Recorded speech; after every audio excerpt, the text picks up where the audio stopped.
இது சண்டே மதியம்னு சொன்னா யாராவது நம்புவீங்களா? நம்பிதான் ஆகணும். சாருக்கு சாட்டர்டே ஸ்கூல் இருந்துச்சு. பெரியவன் வந்து தூங்கிட்டா வந்த உடனே. அதனால சண்டே எடுத்து மதியம் போல எந்திரிச்சு எழுது தம்பின்னு சொன்னேன். தம்பியும் எழுதிட்டு இருந்தான். சார் சின்ன பையன் ஸ்கூல் போதான் ஸ்ட்ரைக் பண்ணுவாரு. ஆனா ஹோம்ஒர்க் எழுத எடுங்கன்னு சொன்னா போதும், அவரும் பேக்கு நோட்டு எல்லாம் எடுத்துட்டு வந்து ஏதாச்சும் எழுதுறோன்னு சொல்லி எடுத்துட்டு இருப்பாரு. 2 பேரும் எழுதிட்டு இருங்க, நான் போய் துணி அலசிட்டு வரேன்னு சொல்லி வெளியில வந்துட்டேனுங்க. அன்னைக்கு சண்டே, துணி துவைக்கணுமா, பசங்க கூட கொஞ்சம் நேரம் இருக்கலாமே அப்படிதான் நினைச்சேன். ஆனா நான் ஒரு நாள் லீவ் எடுத்தேன்னா எங்க வீட்டுக்குள்ளாய் 2 நாள் லீவ் எடுத்துக்கிறோம். அப்புறம் தண்ணிக்கு நம்ம சிரமப்பட வேண்டியது இருக்கும்.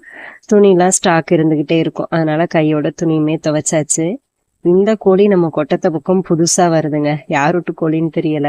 இது மண்டையில ஏதோ கொண்ட வச்ச மாதிரி இருக்குங்க. சேவலுக்கு தான் இந்த மாதிரி பார்த்திருக்கேன். ஆனா கோழிக்கு ஃபர்ஸ்ட் டைம் இப்படி நான் பாக்குறேங்க. இது எந்த வகை கோழின்னு தெரிஞ்சா மறக்காம கமெண்ட்ஸ்ல சொல்லுங்க, நானும் தெரிஞ்சுக்கிறேன். இன்னொரு vlogல பார்க்கலாம். அது வரைக்கும்